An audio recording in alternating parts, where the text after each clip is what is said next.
Сайн байцгаана уу? Та бүхнийхээ амрыг ирэн мэдчилж байна. Онцлог сэдв нэвтрүүлэг маань эхэллээ. За өнөөдөр маханд үүсэх эмгэгүүд махаар дамжих өвчин шимэгчдийн талаар дэлгэрэнгүй ярилцах гэж байна. За студид хөдөө аж ахуйн шинжилгээ ухааны академийн гишүүн, академич профессор, мал ухааны шинжилгээ ухааны доктор, Оросын холбооны улсын шинжилгээ ухааны академийн хүндэт доктор, малын хэмж Гамбалт урнаа хоёр ажиллаж байна. Хөтлөгч урнаа хоёр ажиллаж байна. За нэвтрүүлгийн маань хамтран ажиллагчаар спортын хувцсыг Америкаас Заяа спорт шоп маань ивент этгэ ажиллаж байна. Нэвтрүүлэг NTV, Одмондөр радио 107 болон 83.3 гэсэн хос толгойноор та бүхэндээ хүрдэгэ. За таныг бол бас олон нийтийн сүлжээгээр телевиз мэдээллийн сувгуудаар бас өмнө ярилцлагуудыг харж яасан. Өмнө битээр бас малын эмнэлгийн тухай нэвтрүүлэг хийж ийсэн. Тэгээд яг энэ тухайн салбарынхаа томоохон ийм эрдэмтэнтэй ярилцж байгаадаа их таатай байна. Өдрийн мэнд төргий танд. За өдрийн мэнд төргий. За малын гаралтай тэр дундаа махан бүтээгдэхүүнээр хүнд дамжих юм өвчин эмгэгүүд гэж байгаа тийм те. Ямар эмгэгүүд байдаг юм бол? За тэгэхээр энэ мал амтнаас гаралтай хүнд холддог олон төрлийн өвчнүүд байж байгаа.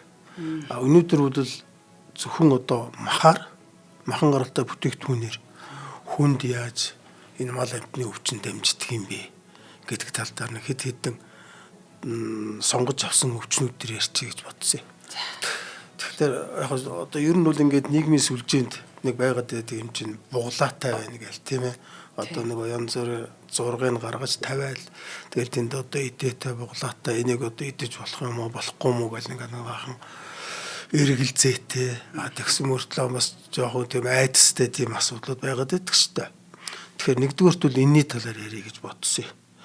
Тэгэхээр энд бол энэ чинь идэ буглаа үүснэ гэдэг ч юм бол өрөвсөл явагдаад тэн дотор бол цусны элементүүд нь өөрснөө үжилд ороод тэгээд тэр идэ үүсэж байгаа хэвээр. Тэр идэгээр дамжаад бол мэдээж бас ямар нэгэн байдлаар халдвар дарахах тийм эрсдэл бол бий.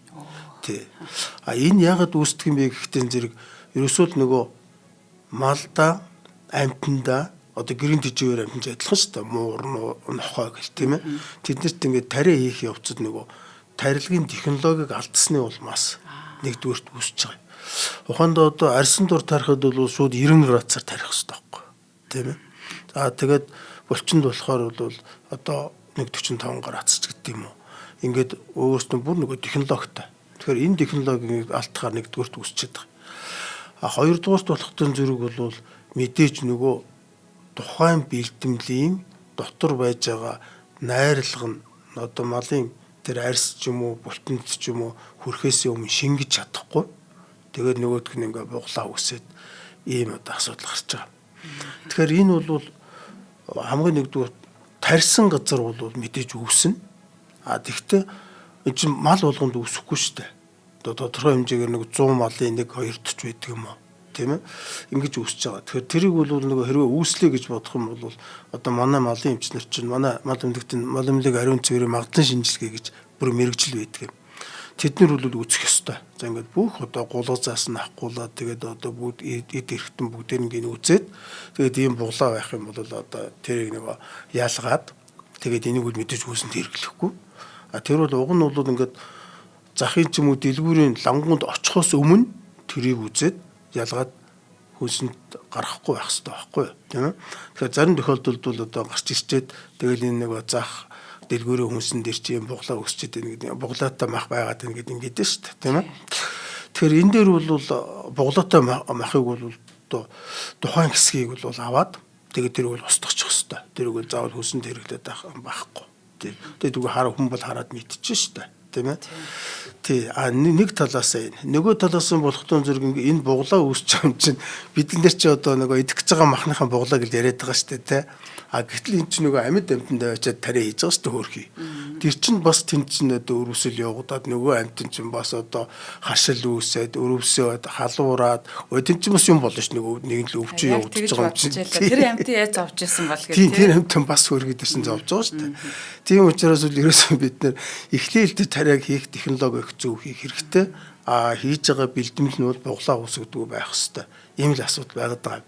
Тэгэхээр энэ дээр бол манайхан ингээд буглаатай мах байна гэдэг ингээд тэрийг бол идэх шаардлага байхгүй мэдээж үүснээс гасчихна. Энд бол нэх одоо тийм айцтай хандаад байх юм бол байхгүй юм байна. Тий. Ер нь бол тарианаас л үүссэн. Тийм тарианаас л үүссэн тий. Гол асуудал бол юу юм гэхтэн зэрэг ерөөсөө бас хэрвээ одоо тийм байдлаар хүнсэнд хэрэгэлсэн байх юм бол нөгөө тэн дэргээ дамжиж байгаа бас янз бүрийн нян энтер байж байгаа шүү дээ. Тэр ус одоо дамжих тийм эрсдэлтэй. Тийм учраас бол манай малын эмчнэрч ерөөсөө энэ нөгөө бүх энэ ядлагааны бүх одоо гулууз бүх маханд бол юу хийж байгаа шүү дээ. Магадлан шинжилгээ хийж байгаа. Нүдэрээ харж хийж гэн. Тэгээ янз бүрийн одоо багцны төслөмжтойгоор хийж гэн. Тэгээд дараагаар нь хүнс рүү явуулж байгаа. Ийм юм байгаа юм баггүй. Ачаараас үзтiin юм. Би бас бодлоо л дээ даалдаага юм чинь бас харахгүй мэдэхгүй тэгээ зарчдаг юм болоо. Тий үзэн тий. Энэ дараа бас нэг өвчөө ярих нарийн гарч ирэн тэрийг би хэлээ тийм ээ. Тэгээд одоо тэр махыг санамсаргүй одоо ингээд тогоотой дүүрэн махан дундаа тэр буглааг магадгүй ингээд чанцсан байлаа гэж бодоход одоо бас хэцүү юм тий. Тий яг хамгийн гол асуудал бол эхлээд нөгөө чанахаас өмнө ерөөсөн бид нэр үүсдэг шалгадаг тэрийг ялгадаг юм л байх ёстой л доо. Тий. Тэгэхээр би эрсдлийн талаас нь ингээд ярьчихж байгаа юм тий. За ер нь бол махан бүтээгдэхүүнээр дамжаад ийм өвчин эмгэг үүсэх эрсдэл бол мэдээж нянгийн гаралтай эм халтур байж болно. Шимэгчдий. Одоо хамгийн гол асуудал ерөөсөн шимэгчд байж байгаа тийм ээ. Тэгэхээр энэ дээр бол ухаанда тэр нэг жишээ байна л да. Одоо бид нар чинь ингэдэг ч ингээд хойно гаргаад ямаа гаргаад эрэхтэн зэрэг илгэн дээр нь ч байдаг юм уу юундаар нь уушгин дээр за зарим тохиолдолд бол бас одоо ингээд юуны цээжний хүндийд ийм нэг уйлангаа байж байгаа. Тэ тэгээ манай гэн чинь нэг уйлангааг нь гаргаж яриад ингээд манай аваад охинтой болох уу тэгээд үзээд ингээд тэгэл хайдаг л да. Тэгээд зарим тохиолдолд бол нөгөөдөг чинь ингээд зүгээр бараг одоо нохоод шидэж өгчих ч юм уу тийм тохиолдол гараад байгаа юм. Тэр одоо нэр юу юм бэ? Гэтэл тэр дотор ч юм байна штэ. Тэр дотор ч юм бол энэ одоо нөгөө хүн мал өвчлөдөг битэг гэж өвчин байна. Тэр битэг өвчний бие гүйцэн авгалтай тэр юун дотор чинь улангаа дотор ч явж байгаа байхгүй юу? Тий. Тэгэхээр тэрийг яах ёстой юм гэхдээ ерөөсө хэрвээ тийм л юм ингээ илэрч байгаа бол аваад тэрийг бол ерөөсө шууд шатаах ёстой. Гүрүү баг амандаа их нь холгоол тэр чинь ингээд тоглоод авдаг байсан шүү дээ. Яана. Тэгэхээр тэр бол их аюултай. Тэр чинь ерөөсөө шууд ингээд өвчөөс авалдаа явж байгаа шүү дээ. Тэр бол өвчний л нэг юу юм бэ шүү дээ. Өөр уухай юм байна шүү дээ. Тэгэхээр хэлэхэд бол нэгдүгээрт хэрвээ тийм юм гарах юм бол шууд ерөөсөө аваад устгачих хэрэгтэй. Хоёрдугаарт бол энээс сэргийлэх гол арга нь лохтон зэрэг нохоог туулах хэрэгтэй байна. Тэгэхээр энд яг зөвхөн одоо хөдөө айлд байж байгаа хото айлд байж байгаа хашаа хороонд байж байгаа нохоог бол маламлыг ингээд ерөнхийд нь бас жил болгон туулгаад байгаа. Малчид бол тэндээ бас оролцоод явж байгаа. Гэхдээ туулахад учиргүй. Өнөөдөр нэг туулгалтын юм өгчөөд нөгөө нохоог бол зүгээр ингээд гаргаж явуулчих болохгүй. Тэр нохоог 2 3 хоног эхлээд өлөн дээр нь туулгана. Тэгээд уяна. Тэгээ уяад ирэхтэн зэрэг нөгөөдгч нь гид дотор бүх юм гаргадаг юм байгаа үсттэй тийм ээ. Тэгэхээр нөгөө байж байгаа янз бүр өндөг агуулда бүх юм чангараа явчих штэ. Тэгээд нөгөө нохоогоо цэвэрлчихээр тэгээд нөгөө гаргасан юм бас устгаад ингээд яцхтан зэрэг нөгөө халдвар дамжихгүй болчихно. Ийм юм байгаа. Хоёр дахь учир нь болохтой зэрэг бол тэр уйлангааг бол ерөөсөө ингээд одоо гэрэн жижигэр амт юм штэ. Нохой, муур, ялангуяа нохойд. Тийм учраас нохоог юм бол одоо мал эмнэлгийн заавраар туулгаад тэр нөгөө агуулдаа байхгүй болгоод ингэх юм бол бас одоо халдвар тарахгүй. Тэгэхээр манай ч одоо энэ эхинококоц битэг гээд энэ манай энэ зооноос өвчин судлалын үндэсний төв манай мал эмнэлгийн энэ төр хамтраад судалж байна л да. Ялангуяа зооноос өвчин судлалын үндэсний төв бол энэ дөрөв нэлээд судалгаа хийгээд ингээд явж байгаа. Тэгэхээр яг бид нар ч юм бол нөгөө хүн өвчлөлтсөн хойно бас нэг эмчлэх гээд яваад байна шүү дээ. Уг нь бол эхлээд сэргийлчих хэрэгтэй те сэргийлээд байх юм бол энэ өвчин гарахгүй гэсэн үг. Тэгэхээр энд бол хамгийн гол юм нөгөө эрэгтэй хөвгтэй эмэгтэй хүү гэдэг нь болчаараа шууд шатаачаарай л гэж хэлэх гэдэг шүү дээ. Хөнжээний тийм аюултай зүйл өстой мэдэж авлаа. Нохоогоо ч бас туулгая те. Тийм нохоогоо бас туулах хэрэгтэй те. За дараагийн нэг зүйл нь болохтой зэрэг бол энэ махаар дамжиж байгаа одоо бид нар чинь ингэдэг шүү дээ. Өндөг идлээ хордлоо тийм ээ. За нэг муудсан ч байд юм одоо тийм махад ч байд юм эсвэл одоо нэг тийм зохимжгүй байдлаар бэлтгэсэн хоол идэд хордлого авлаа гэл ингээд байгаад байгаа шүү дээ. Тэгэхээр энд бол тэр нөгөө юуны сальмонеллоз гэж тийм одоо ням байгаа. За тэр бол ингээд ерөөсөө нөгөө малын махаар ингээд дамжаад тэгээд одоо хүнд хордлого үүсгдэг. Тэгэхээр энээс бол бид нэр маш сайн сэргийлэх ёстой. Одоо хонд ингээд хүн ийм байдлаар хордлого аваад ирэхэд бол манай мал эмнэлгийн хүмүүс хүн эмнэлгийн хүмүүс мэдээж онцлно, тодорхой хэмжээний эмчилгээгээ хийчин. Гэхдээ хордуулахгүй байхын тулд бол нөгөө малаас, махнаас хүнд халдах замыг нь бол таслах хэрэгтэй болж байгаа. Тийм ээ. Тэгээ энд чинь бол энэ сальмонеллозын юуны халдварын үед болохтой зэрэг бол ер нь тэр одоо махаар сүүгээр өндгөр бол дамжиж байгаа. За тэгээ энд бол нэг хүн одоо ингээд тэр оншийн нөхцөл тогтоох хэрэгтэй л доо. Янз бүрийн одоо манайхаа юу гэдэг нь суулгаж яана гэдэл тэгэл байдаг штэ. Тэгэхээр тийм доторууд мэдээж нэг суулгаж байгаа адилхан өндөр халуурах, өдөртөө тэгэл шингээ алдах, өдөртөө одоо хэд удаа одоо нэг хөөрхий ялгцсан гарах гал ингээд олон юмнууд байна л та. Тэгэхээр тэн дээрс хамгийн гол юм бол нэг лабораторийн шинжилгээгээр яг тэр хордлого үүсгэж байгаа тэр сальмонеллын одоо нян байна уу юу гэдгийг л судалчих хэрэгтэй. Тэгээ тэрийг бол тодорхойлоод гаргачих юм бол нөгөөтөөхөө эсрэг зөв арга хэмжээг аваад зөв эмчилгээг аваа явчихна шүү дээ. Тий. Тэгэхээр энд бол хамгийн гол хэлэх юм нь бол ерөөсөө тэр маханд байж байгаа тэрийг л ерөөсөө хүний хүнс рүү дамжуулж болохгүй. За энэ дээр нэг зүйл тодруулъя. Тэр сальмонеллез гэдэг ням бактери маань мах руу тухайн амьтантай хамт ингээд одоо амьтнаа нийтлэхэд одоо тэр маханд нь үүсцэн байсан гэсэн үг үү? Эсвэл одоо ачил тэрвэрлтийн явцад энэ тэндээс одоо жоох муудаад ч юм уу тийм болсон байдаг юм болов. Би тэгээ ер нь хамгийн гайхаад байгаа нь өндгөн дээр өндөг их бас чухал асуудал болоод байна л да. Хүүхдүүд маань их өндөгддөг. Өндөгний хордлого өстой аюултай шүү гэж ярьдаг те. Гэтэл өндөгчийн уг нь ингээд хараад юу ч мэддэхгүй ингээд бүтэн шин юм уг нь ингээд одоо нэг халистай учраас те. Задлаад ингээд ижээтэл тэндээс бас тэр хордож байгаа нь ямар учраж анцсан байна. Энэ яг одоо энэ янгууд чинь тэр үүсэж байгаа янгууд чинь мах сүү энэ одоо өндгөнд ингээд тодорхой орчин бий болохтой зэрэг үржиж штэ. Тийм ээ. Одоо өндгөнд гэдэг чинь ухаанда хадгалалтын одоо хэмнэн алдагддаг ч юм уу. За маханд бас адилхан. Тийм ээ. Одоо ингээд удаан хугацаагаар нойтон чихтэй газар байж байгаа л тэрэнд нөгөө янз бүрийн хөөгц үсээр тэгэл одоо цааш нь янгууд үрчих гэж штэ. Өөрөө чи асуугаад байгаа нөгөө тэр энд байж байгаа зам бол олон л доо. Тухайн үед одоо малдаан байсан байж болно. Тийм ээ. Гаргаад одоо махан бүтээгдэхүүнээ нөгөө сэврэх, мэврэх, хадгалах явцдаа халдварсан байж болно. Тээвэрлэлтийн явцад байж болно. Одоо манай гэн чинь ингээд ачиж байгаа гэдэл хөл гараараа гიშгээл ингээд одоо заваарч өгдөг гэдэг.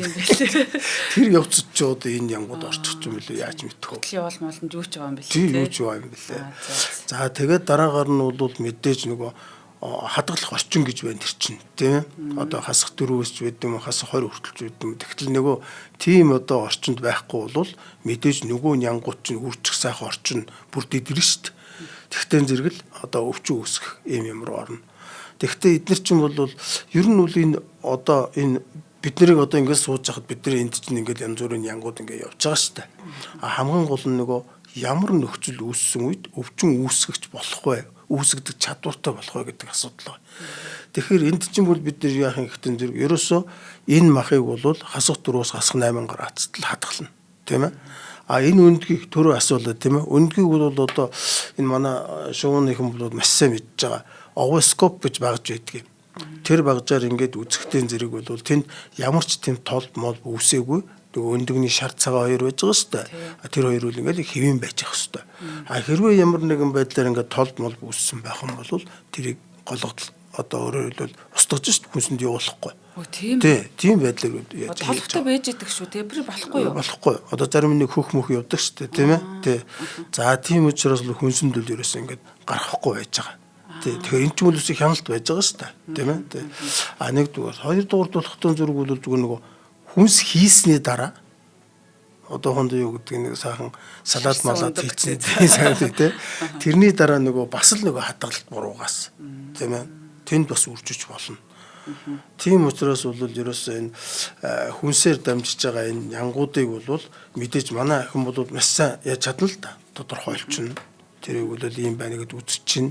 Тэгээд гол нь бол ерөөсөө нэг хувь хүмүүсийн хувьд тэр нөгөө хүнсэнд хийх гэж байгаа түүхий ид болоод хийцэн хүнсээ зөв хадгалж л одоо.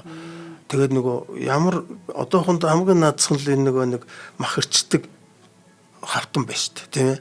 Энэ цэвэр байх хэрэгтэй. Махны гампан маань хотго байж байна. Хотго бол цэвэр байх хэрэгтэй. Гэх мэт тэгээд дөрөв үрж ингээл дамжин шүү дээ, тийм ээ. Тэгэхээр хаанаас халдварт орж иж болно. Тийм байж байгаа. За нэг буруу ойлголт үүсчихгүй гэдэг маш санаа зовж байна. Яг нөгөө эрдэмтэн хүнээс нь бас яг энэ үгийг сонсохыг бас хүсэж байна. Тэгэхээр нөгөө өндөгний толбны тухай хууль ярьсан шүү дээ, тийм. Дотор нь байдаг нөгөө цус шиг улаан тийм толбыг хэлээд байна уу? Та эсвэл гаднах өөр толб ярьж байна уу?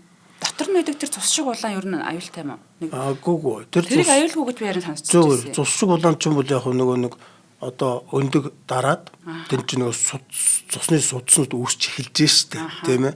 Жохон одоо юу гэсэн үг одоо нөгөө уурганаасаа цусны судснууд үүсээд тэгээд байж гэнэ гэсэн үг. Тэгэхээр энэ бол нэг халтай биш. Зөв.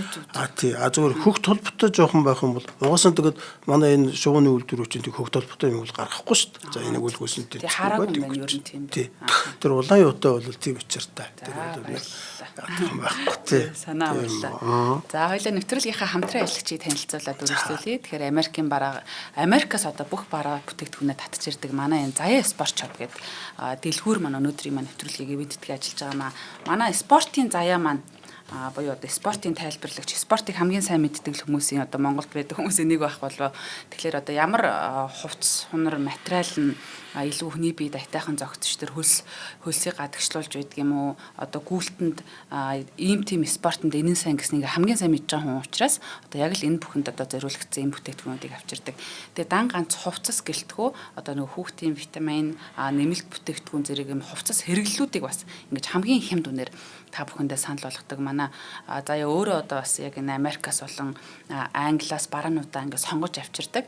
За ямар брэндүүдийг ингээд хэлэх юм бол нэг 32 цагаан тоолдог шиг юм болох гэдэг. Ер нь бол Nike, Under Armour, Adidas, Vans, Timberland, North Face, Sorel, DR Martins гэдэг одоо дэлхийн бүхэл шилдэг брэндүүдийн юм спорт өдөр тутмын болоод одоо яг тусгаалсан хэрэгцээний бүтээгдэхүүнийг авчирдаг. Баталгаатай оригинал бүтээгдэхүүн. За тэгээд Новитал жошт бодлын зүүн урд энэ Муйсийн 4-р байр руу эргээд зам дагав Заяа спорт шоп гэд байгаа. Та бүхэн манд бас очиод бараа бүтээгдэхүүнтэй танилцаад үзээрэй. Facebook-оор нь харчвал бас их ямар латинаар Заяа спорт шоп гэж бичээрэй. За холбогдох утасны дугаар нь 88 тэгтэг 91 92 гэсэн мэт. Зүйлд бас бүр янз бүрийн гоё одоо high class маллаас одоо ямар байдгийн тийм бүтээгдэхүүнүүдийг бас нэмж авчирж байгаа юм билээ. Тэгээ та бүхэн манаас өргөнөөр очиж үйлчлүүлж одоо олон жилийн өмсөх тэр одоо баталгаатай брэнд хувцасуудаа Заяахаа сонгоорой гэж хүсэж байна. Баярлалаа.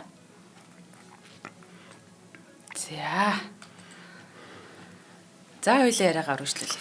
За дараагийн бидний нэг ярих ёстой юм бол энэ нөгөө гэрийн тижээвэр амтан нохой муур за тэгэл цаашлах юм бол одоо 5 гушуумал ялангуяа бид нэр хүнсэндээ их хэрэгэлдэг өхрийн мах гахааны махаар дамждаг шимэгчүүд байгаа юм. Тэ мэдээж олон янзын шимэгч байгаа л да. Гэхдээ одоо би ярих гэж байгаа юм бол нөгөө ер нь их олон тохиолддог.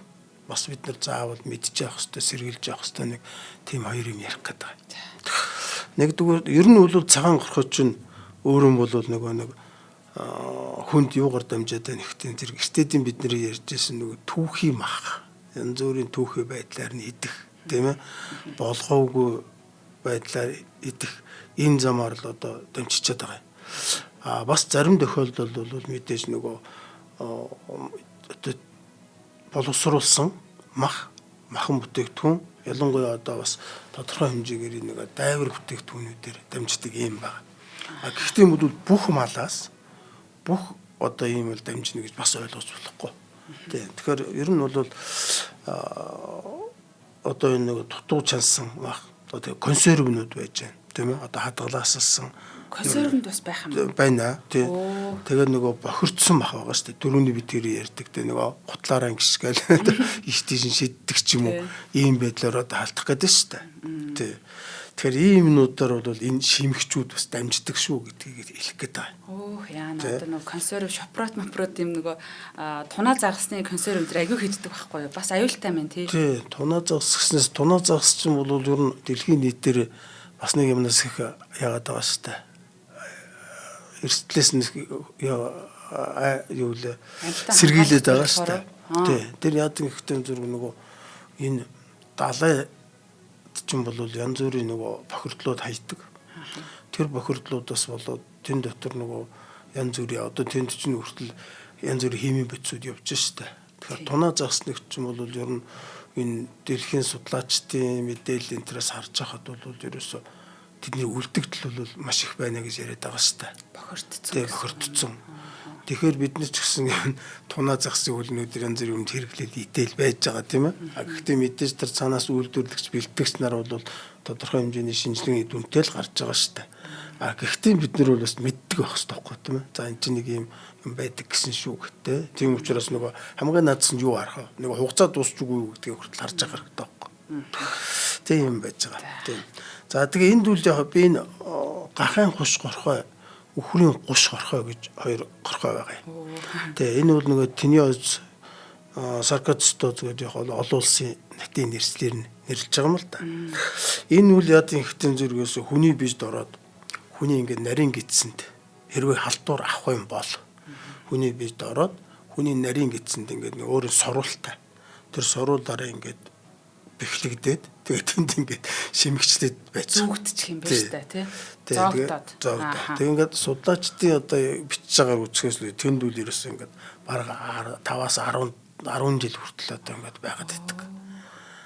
Зарим нэг юм байдаг ч нөгөө нэг оншин тогтохдохгүй байна гэл тийм ээ. Тэгээд одоо нэг яадаг одоо хэмжээгээр суулгадаг ч гэдэг юм уу, долгоо өвдөх ч гэдэг юм, эсвэл одоо нэг тодорхой газар өвдөд байдаг ч гэдэг юм уу те. Тэгэхээр ийм одоо шимэгчүүд бол яг тийм юу шин тэмдэг өгдөг байхгүй юу. Нэг тодорхой бус хаана яагаад байгаа нь мэддэхгүй те. Гэтэл ингээд тэнд нөхөрч ингээд тэнд нарийн гидсэнд нь ингээд очиж сурцсан. Төр байж штт. Би одоо ядраал идэв штт. Тэгвэл бас тийм гэж магадгүй юм үү. Яаж мэдгүй те бас яад. Юм зүгтүү те. Тэгээ энэ бол одоо нэг урт биетэй 3-6 метр. Тэгээд чи ингээд тэнд л ингээд байж штт. Үржиж тах юм уу те. Эсвэл сунаал ах юм. Тэ сунаал байх гэсэн үг. 6 гэдэг чинь юу вэ? Намаг бараг те. 3 нугал. Тэгээд энэ хорхоогоор нөгөө хүнд одоо ингээд халдвар ус хамгийн гол нь юм л одоо гэрийн амьтад байж байгаа. Дээс нь зэрлэг гахаа. Одоо маань гэдэг зэрлэг гахаа юу гэж үлээ. Хүүгүүдэд бас анхаарах хэрэгтэй тийм. Тэмээгээр дамжиж байгаа. Туулааны мах байгаа. Тэгээд нохооны мах энэ эднэр. Одоо ингэдэг ч юм аа гэж байна те. За туулайг зүрхэнд сайн гинэ. Туулааны зүрх. Нохооны мах одоо сүрийн өвчин эмчилдэг. Уушгины өвчөнд эмчилдэг. Стаг сонсч байсан юм шиг. Гэхдээ ингэдэг идэх хэвээр. Тэгэхээр энэ болгоны чинь яг сайн байж болно. Тэрийг ус үгүйсэхгүй тийм ээ. Гэхдээ ийм шимэгчгүй шүү гэдэг баталгаатай л байх хэрэгтэй байхгүй. Тийм ээ. Тэгэхээр энийг бол одоо ингэ бодчих хэрэгтэй. За тэгээд энэ нөгөө юу нь бол ингээд хоёр замаар халтж байгаа. Халтуур нь тэр нөхөр яаж явж байгаа тэр гидсэнд очиж байгаа гэж тийм. Тэгэхээр нэгдүгüүрт нь болохтой зүрэг бол энэ нөгөө биегүүцсэн хорхой нь бол одоо ингээд эзэн биеэс одоо өөрөөр хэлбэл гахаанаас ч үгүй юм нохооноос ч үгүй юм дамжаад хүнд орчиж байгаа. Өндгөөрөө тийм ээ. Хоёрдугаарт нь болохтой зүрэг бол нэг авгалтай. Одоо хүн тэр махан дотор байж байгаа авгалтай ч байдаг юм. Тэрүүгээр дамжаад ингээ халдвар авчиж байгаа. Тэр хүн бол одоо би энэс халдвар авчлаа гэдгийг мэдэхгүй шүү дээ. Тэгэхээр ерөөсөө эднээс чинь хамгийн гол чухал юм бол юу юм гэхтэн зэрэгэл нөгөө мал эмнэлэг ариун цэврийн магдан шинжилгээ хийгээл ийм одоо ямар ч өндөг байхгүй ийм махлын хүнсэнд гарч байгаа шүү гэдэг баталгааг л мал эмнэлэг гаргаж өгч байгаа ёстой юм байна. Тэгээ энэ зүгээр нэмээд хэлчихэд одоо манай хин чинь нийгэмд бол ингэж байгаа шүү дээ те. Энэ малын эмч гэдэг нөхөрч юусэн ингэ нэг шигтэй тарай барьчаал нэг шиприз барьчаал те. Тэгэл хөдний хотонд очиад нэг тарай хийгээл яваад байдаг нөхөр гэж харагдаад байгаа байхгүй юу? Гэхдээ энийг шинжилээд байж байгаа хүн байхгүй юу бас. Тийм ээ. Одоо хүнда саяны одоо бид тэр ярьсан ийм хорхой байж байгаа шүү дээ. Энэ хорхойг энэ хүн яаж илрүүлдэг юм бэ гээл одоо хон арга нь байж байгаа байхгүй юу? Тийм ээ. Энэ хүн одоо энийг яаж байгаа. Одоо ингээд энэ хорхоочин бол энэ нөгөө нарийн одоо малын нарийн гидсэнд нь байна уу, зүрхэнд нь байна уу, хаана байна гэдэг ингээд тодорхой байж байгаа шүү дээ. Тэгэхээр эндээсээ нөгөө дээж аваад тэгээд тэр дээжийг болохтой зэрэг бол энэ тодорхой хэмжээний давсны уусмал байгаа юм. Зориулалттай. Тэр уусмалуудаа хийгээд тэгээд тэндээсээ ингээд нэг ийм өтгөрөөс уусмал бэлдээд тэрийг энэ тэр нөгөө түрүүний өндөг хардах шиг тийм одоо тэр хинээлийн скоп гэж багж байгаа юм. Өөрөөр хэлбэл одоо энэ өндгийг шинжилдэг л багж гэсэн үг байхгүй юу. Тэгээд тэр скопоор бол ингээд харж байгаа. Тэгээд тэнд ингээд харахтаа зэрэг бол нөгөө өндөгч нь ингээд харагдана. Тэгэхээр за энэ маханд бол ийм тэр хинээлийн өндөг байна. Энийг бол хүнсэн тэрглэхгүй гэдэг ингээд бүгдийг ангилаад явах нь шүү дээ. А байхгүй бол цэвэргээд ингээд явж байгаа. Тэгэхээр энэ бол зүгээр ганцхан жишээ. Энэ митийн олон шимэгчүүдийг бол малын эмчнэр ингээд шинжилээд тэгээд нөгөө хэрвээ тийм агуулсан юу байж ах юм бол махан бүтээгдэхүүн байх юм бол хүнсэнд гаргахгүй ийм л учиртай яваад байгаа юм тийм. Одоо манай энэ томоохон супермаркет дэлгүүрүүдээр зараад байгаа мах тэгвэл одоо та бүхний гараар ороо шинжлэгдээд баталгаатай болоод гардаг гэж ойлгож болох уу? Болно. Одоо энэ манай том захууд байна шүү дээ. Бүгд одоо юутай шүү дээ. Малмилгийн лабораторитой шүү дээ. Бүгд малмилгийн лабораторид байж байгаа. Тэр лабораториуд чинь хөдөөнөөс орж ирж байгаа гулууз мах. За тэгэл тэр хэсгэлсэн жижиглсэн нөгөө савлсан мах бүх юмд нь бол ингээд малмилгийн үйлчлэг явагдаад тэгээд тэрний дараа бол хүнсэн тэргэж болно гэд ингээд явж байгаа. Тэгэхээр бол бидний яриад байгаа юм бол нөгөө гол нь хүн ингээд өөрийнхөө хэрэгцээнд зориулаад өөрөө тодорхой газар нь ядалгаа хийж байгаа шүү дээ. Тийм ээ өдөө гадаа хаач юм. Тийм үед тэр халдварыг алдчих байл гэсэн байдлаар хэлэх гээд шүү дээ. Тэгээ манайч бол нодны хуулийн дээр одоо энэ 25 оны 1 сарын 1-ээс уг нөгөө бүх одоо энэ махыг үйлдвэрийн аргаар ядална гэд хууль заасан шүү дээ. Одоо тэр нэг биелсэн чинь байхгүй л байна. Сонсон юм байна. Тэгээ бүх юм хэвээрээ л байна.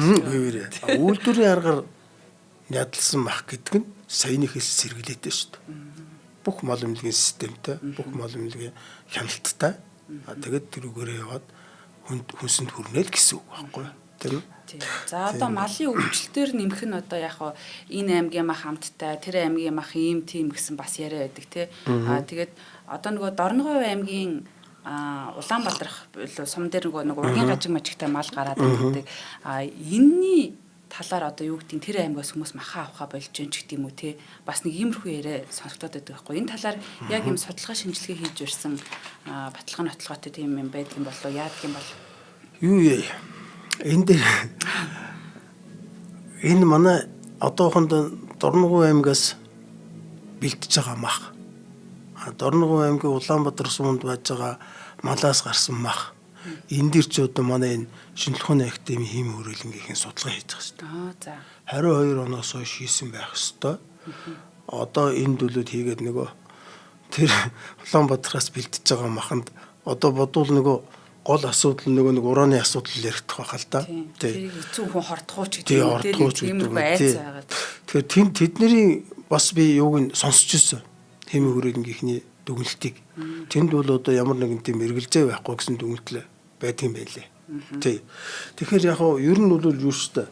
Одоо нэг ийм буруу ойлголтоос болоод тэгээд нөгөө нэг сумаар нь ч гэдэг юм уу одоо бараг тэдний мах хортооч гэдэг юм уу. Халдвар тайз гэдэг юм уу. Нэг ийм асуудал явчихад байна штэ. Аюултай яриа байхгүй тий.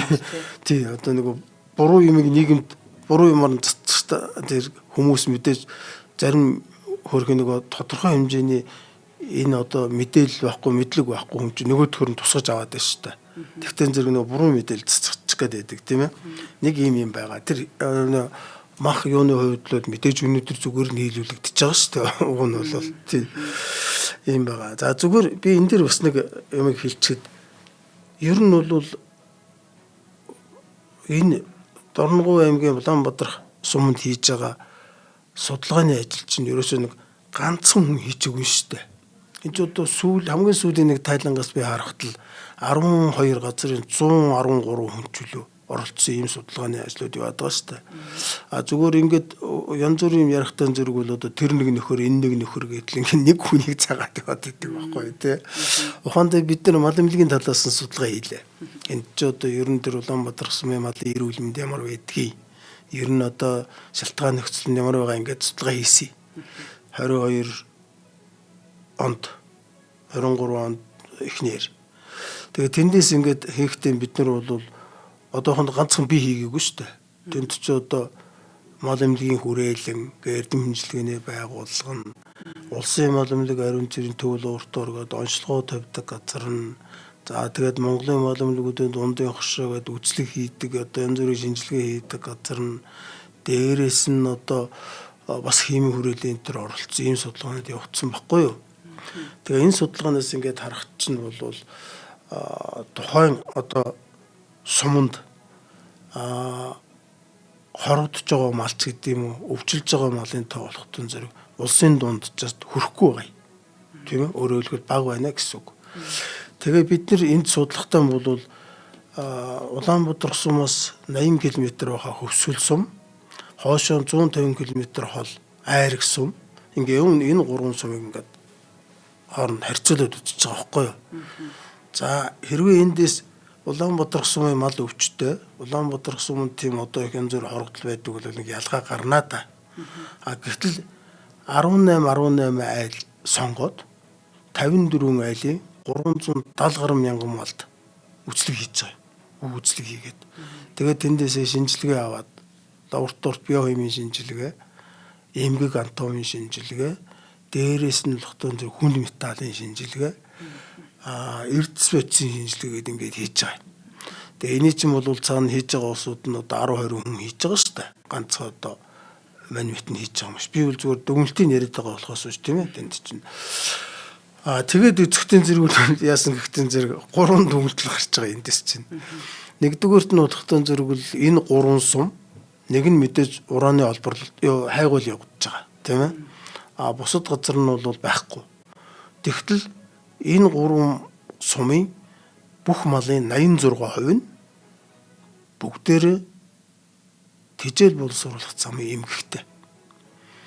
Одоо хүнээр ярих юм бол тэн докторчин дээр амилаза гэдэг фермент байгаа. Тэр нь бүр байхгүй, багасчихсан. Өөрөөр хэлбэл хүнээр ярих юм бол нөгөө нойр булчирхай өвчтөй болцсон. Тийм ээ. Аспартаза гэдэг нөгөө юу гэдэг алаат асаат гэдэг одоо хүн дээр ярьдаг штэ. Илгэний үйл ажиллагааг илэрхийлдэг. Тэр болохтон зүрэг бол хитэн хуваар багасчихсан. Өөрөөр хэлэх юм бол нөгөө илгэний үйл ажиллагаанд алдагдчихсан. Тийм ээ. Тэгээ ингээд ерөнхийд нь ингээд аваад үзэхтэн зэрэг бол ерөөсөө л ус тэжээлийн дутагдалд орчихсон. Гурлаа шүү. 3 сумд адилхан. Ганц Улаанбаатарч биш. Ийм харагдаж байгаа. Нэгдүгээр. Хоёрдугаар болохтон зэрэг бол энэ хэрвээ ураны хайгуулын үеийн ямар нэгэн нөлөө малд байсан бол малын бөөр өвчлөлтгий. Бөөрөнд бол одоо том өөрчлөлт гардаг. Тэгээ биднээс өмнө бол шинжилгээний академийн хийж ирсэн шүү дээ туршилтыг. Тэднийхээр бол бас бөөрөнд ерөөс ямар ч эмгэг гараагүй. Дараа нь биднийхээр бол задлан шинжилгээ энэ юу хийгээд үзэхтэн зэрэг бөөрөнд бол ямар ч эмгэг байхгүй. Тэгэхээр эн чинь бол ураны нөлөө тэнд байхгүй байна л гэсэн үг. Тэ? Гурав дахь асуудал нь болохтон зэрэг бол бас энэ 3 сумандар чинь ерөөсө тэр 370 мянган мал дотор чинь нэг 60% нь ямаа байсан. Тэр ямаа дотор ямаа ишиг байх байсан. Тэн дотор тэр эмероз гэд бас одоо энэ шимэгч өвчин байгаа. 100% л ирж байгаа. Бүгдэд нь 100% ерөөсөө. Тэгээ бид нар энийг бүх малчид нь ингээд бүгдээр нь танилцуулсан шүү дээ. За танахын эмероцтой байна, танахын одоо тинезоцтой байна, танахын гүмэн хооцтой байна гэх нэг бүх өвчнөр нь танахын ийм эмчилгээ хийгээрээ танах ингэж сэргийлээргээд тэр 54 айларч орж бүгд нь танилцуулсан л та. Тэгээд ингээд бодоод байхтан зэрэг бол энд чинь нөгөө Улаанбаатархад илүү тийм хорогдол, илүү тийм өвчлөл байхгүй байгаа нь харагдаж байгаа байхгүй юу? Би бас мартчихна. Хүнд металлын асуудалд орвол ерөөсөө илэрээгүй. селен гэж ярьдгийг. Селен нь болохтон зэрэг бол бүр 5-аас 10 дахин бага. Ийм гарч байгаа. Мөн бидний хажуугаар бид нар ч мөр зөвхөн мал эмнэлгийн хийгээл хийсэн шүү дээ. Бидний дараагаар бол энэ бас энэ 2-3 газрууд юу хийсэн гэхдээ зэрэг энэ химийн хүрээлэн энэ төр ургамалд нь хөрсөнд нь усанд нь юм байх шинжилгээ үед хийсэн шүү дээ. Тэгээд эдгээр бол өөрснөө хүний хийсэн ажлууд учраас би тэрийг дүгнж болохгүй тийм ээ зүгээр хийсэн гэдэг нь бол ойлгомжтой. Тэгээд тэдний хийсэн юмнаас харахад бол тэр янз бүрийн өөрчлөлт ерөөсөө байдгүй юм байна лээ. Тэгэхээр нөгөө малч нь өөрөө бэлчээрд байж байгаа мал чинь усаа унна. Бэлчээрд байж байгаа мал чинь өвсөө идэнэ тийм ээ. Бэлчээрд байж байгаа мал чинь тэр агаараар амьсгална. Тэгэхээр энэ хүчин зүйлүүд нь нөгөө урааны ямар нэгэн нөлөө байхгүй болохоор малд бол сөрөг нөлөө байхгүй шүү дээ. Яг ингээд одоо тэр юугаар нь аваад үцхээр тийм ээ. Тэгэхээр малд бол ийм байхгүй. Саяын бидний судалгааны дүнгээр тэр нөгөө тэжээл боловсруулах замын тэр шимэгч тэгээд хүнд металл бол байхгүй. Селен нь бол бага. Ийм шинжилгээс аваад үзэхдээ зэрэг бол энэ дорн гуяа малнд бол махын одоо идэхгүй байж болохгүй гэдэг дүгнэлтийг хийж болохгүй. Тэнд бол хэвийн байна л гэж ингэж ойлгож байна. Харин нөгөө тарган туранхайч гэдэг юм уу, амт шимтч гэдэг юм тэр асуудал өөр асуудал. Тийм ээ. Тийм байгаад байгаа. Тийм учраас бол ер нь яг нийгмийн эргэлзээг тайлбар хэлчихэд бол тэнд одоо ураана тэр хайгуулаас болоод малд юм уу, малын маханд сөрөг нөлөө үзүүлж байгаа юм байхгүй. Тийм учраас бол мэдээж өнөөдөр Улаанбаатархөө өөрснөө зах зээл нийлүүлэл явж байгаа шүү дээ. Зүгээр ганц нэг тийм яриа гардаг юм байна лээ, тийм. Тэгээ одоо энэ нөхдүүд энэ жил 100 жилийнхаа ойг хийнэ гэж, 100 жилийн ойгоо хийх гээд янз бүрийн ажил хийж байгаа баг. Ийм юмнууд яваад байгаа юм. Тийм учраас бол өөрөө чинь сая ингээд асуусан яриан дээр хэлэхэд бол бид ерөөсөө лабораторийн шинжилгээний судалгааны дүгнэлтэн дээр үндэслэж л энэ мэдээллүүдийг засчих хэрэгтэй юм шиг байна тийм. Тэгэхгүй бол тэгэл нөгөө тэдний мах хортой гинэ гэдэг асуудал гараад ирэхтэн зэрэг л нийгэм чи өөр ойлголт аваа явчихж штэ. Зүгээр бүр нэг энгийн ингээд одоо зүгээр л би нэг жирийн эргийн хүн гэж бодъё л да тийм. Юу гэж бодох хөтэн зэрэг хордлого гэж хизээд үүсдэг яаж үүсдэг гэдгийг л ойлгочих хэрэгтэй. Хордлого бол өстэй нэг хүн юм уу нэг мал хизээч өвчлөхгүй. Нэг хэсгээрээ өвчлөн. Одоо тэгдэг үстэй. Аюутлахын тедэн одоо хүн гэж гэдэг юм уу тэдгээр сургуулийн тэд ч гэдэг юм 20 30 40 50-аараа ярьдаг үстэй тий. Хордлого бол энэ. Хордлогын өстэй хамгийн энгийн ойлголт л энэ байхгүй юу. Тэгэхээр хэрвээ тэнд ямар нэгэн байдлаар хордлого яваалгаа бол энд байж байгаа нэг эмгэг өөрчлөлттэй асуудал бол биш. Тэнд ч одоо ингээд өстэй нэг жоохон хатуухан шиг хэлэх юм бол хяарах нь шүү дээ. 50 60 70 80-аараа. Тийм үл ерөөсөө ямар ч юм тогтоогдоогүй шүү дээ. Ерөөсөө тийм бол байхгүй. Зүгээр тийм байдлаар хордож исэн тохиолдлууд бол би өөр юмнаас одоохондоо малын угаалгын гэрлийн нэгэд бэлтгэл хэрэгжилж байгаа шүү дээ. Тэр бэлтгэлийг бас хэрэглээд нөгөө манай чин говийн ус чинь их хатуулга ихтэй. Тэгээд нөгөө хатуулга ихтэй усаар найруулахтаа зэрэг чинь бас өөрчлөлт орж шүү дээ. Тийм байдлаас болоод миний мэдхийн л нэг 50 60 хончин тэр одоо хүчээсэн тийм тохиолдол бол бий. Тэгэхээр хордлого бол ерөөсөө ингэж олноороо л гардаг. Тэс 1 2 юм бол гарахгүй. Ийм бод хүн дээр ч адилхан ч тэдгээр сургуулийн тэдэн хүүхдийн тэр гээл. Тийм учраас л зүгээр энгийн хүмүүлдэгээд ойлгочих хэрэгтэй. Тэгээ саяын бас дүнгээс нөгөө юуг нь авах гэж байгаад яана гэдэг шиг одоо малын өөрийнх нь бас эд тэжээлийн дутагдал болоод нөгөө шимэгчийн байдал ингээд бас ерөнхий юугаа хүмүүст бас анхаармаар л юм байна тий. Тэрэнд бас тэнцтэй. Дутагдaltaй гол нь тэр байхгүй юу? Ус хүнсний дутагдал гэсэн чинь ингээд дотроо батлаад байгаа байхгүй. Тий. Одоо хонд төрний тэр эмероз гэж ярьчлаа шүү дээ 100% гээд. Эн чин өндөг нь яд дамжтын гэхдээ зэрэг нөгөө шавхай. Нөгөө янз бүрийн тогтмол ус шүү дээ. Тэн дотор ч юм байж байгаа байхгүй. Тэгэхээр малаанд бид цэврээр усаа усалж чадахгүй байх үстэй. Тэгээд тэр нөхөр чинь тэр саяын тэр эмерозыг бол хүн ингээд гаднаас нь хараад хинч мэдэхгүй. Яг зүгээр энэ дөрөв цацаг алддаг, хар цацаг гоождог, турдаг, эцдэг гэдэг гадны шин тэмдгүүд байна. Гэхдээ энэ ч бол олон өвчин дээр харагдаж байгаа шүү дээ. Ганцхан лабораторийн шинжилгээгээр л тогтоож чадна. Тэгэхээр ийм утгаар наваад үсгтэн зэрэгчин бол өөрөө ч асууж байгаа маш зүг байхгүй. Тэжээл сайн байх хэвээр. Ус цэвэр байх хэвээр. Тэгээд тэр сайхан бэлчээртэл одоо малыг хадгуулах хэвээр л доо.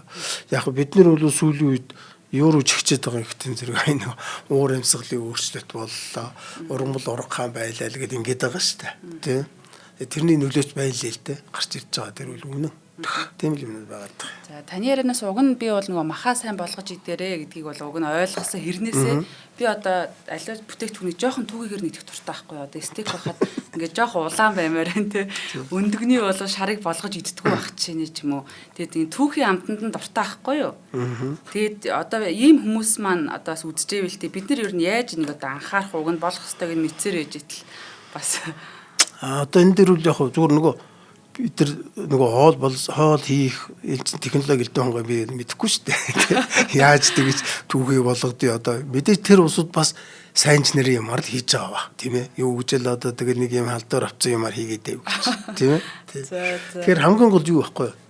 Нөгөө мал эмнэлгийн лабораторийн шинжилгээний дүн. Тэр л байх хэвээр. Тэгэхээр тэр мэдээж та нарт хоол хийж гэж байгаа бид нарт хоол бэлдэж гэж байгаа усуд мэдээж тэрийг барьдаг л баг. Тийм ээ.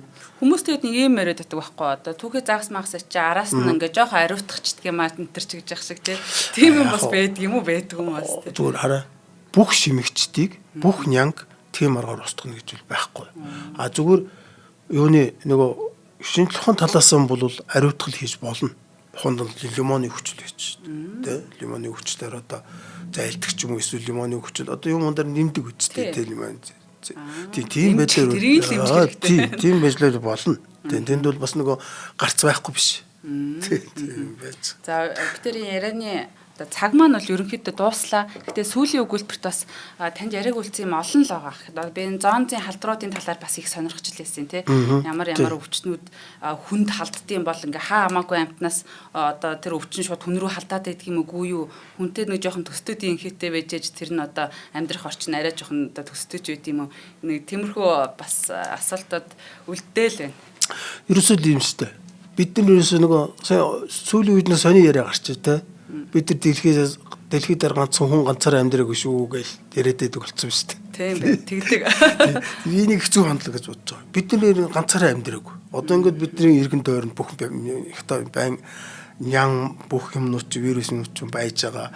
Нөгөө зэрлэг амьтч ингээ байж байгаа. Гэрийн тэжээвэл амьтч ингээ байж байгаа. Бид нар амьдарч байгаа. Ерөөсөө энэ цикл дотор л ерөөсөө бүх юм явагдаж байгаа. Тэгэхээр халдвар авах орчин бол байна уу байна.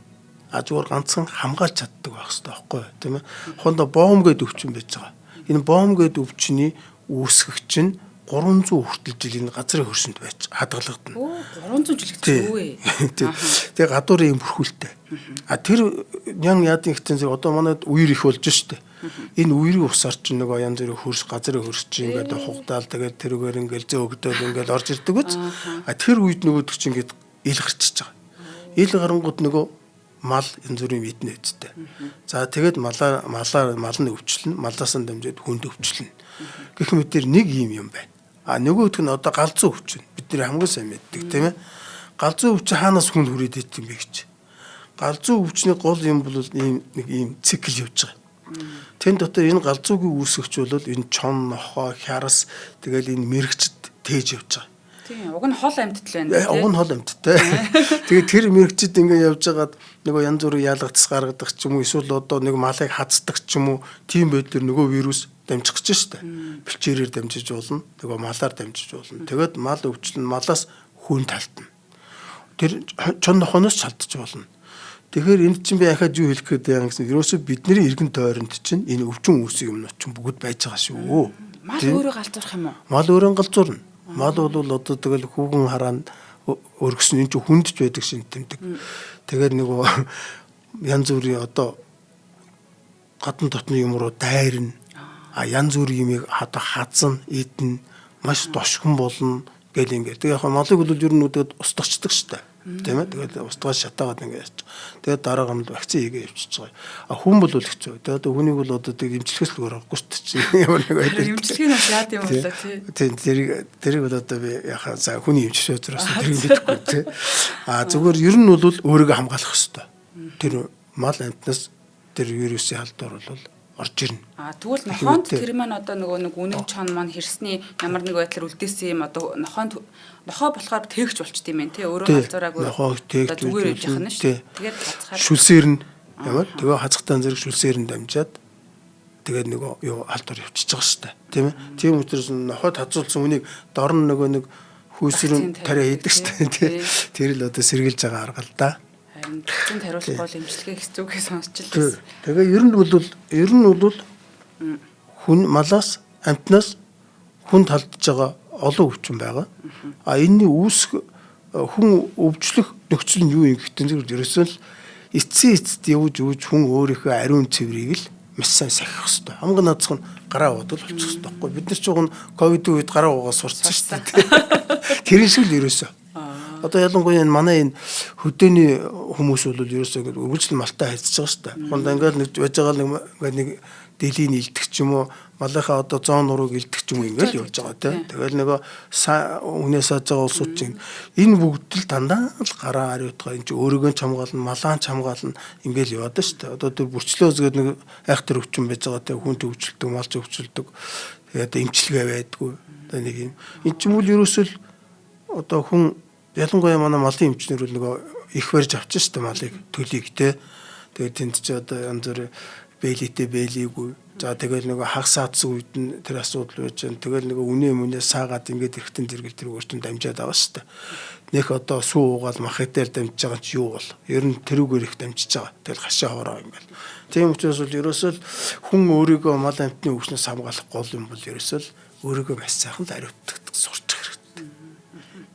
За баярлалаа. Нөгөө амьтанд их хайртай.